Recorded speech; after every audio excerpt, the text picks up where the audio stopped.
Andito nga kami ng nanay ko sa festival kasi bumili siya ng mini pan. Si Geraldine nga muna ang nagbantay nga ng shop kasi after nga dito pupunta naman ako ng sukat kasi nga birthday naman ng kapatid ko. So yun, doon na nga kami didiretso ni nanay. Pagkatapos nga naming makabili nga ng mini pan, dumiretso naman kami dito sa Greenwich para nga magmerienda.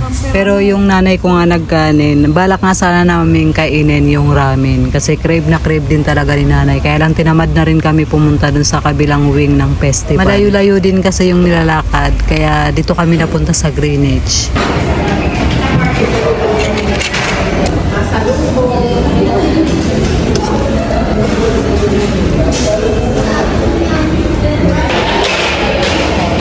Sino sabi 10? Milton.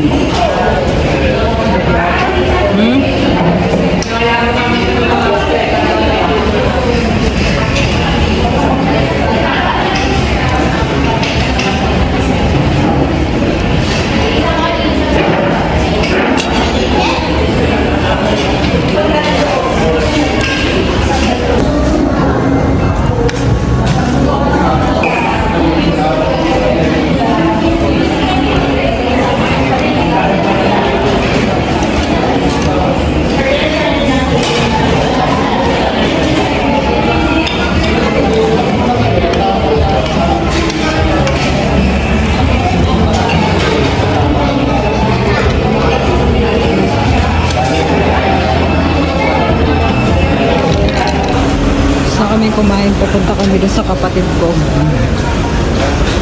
Umuulan pa. Saan ba yun? Saan? Doon, diretso.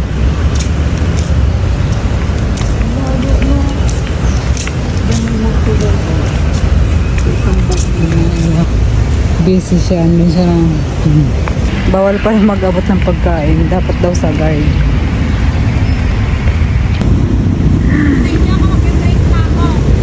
Sige.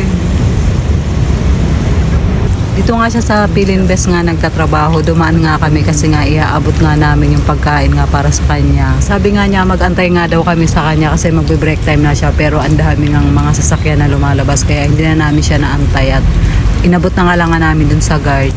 So yun, after nga nun, dumiretso naman kami ni nanay sa Mercury Drugs at may bibilin nga daw siya bago nga kami pumunta nga ng sukat. So yun guys, hanggang dito na lang yung ating video for today. Salamat sa panonood. Mag-iingat kayo palagi. God bless and babush!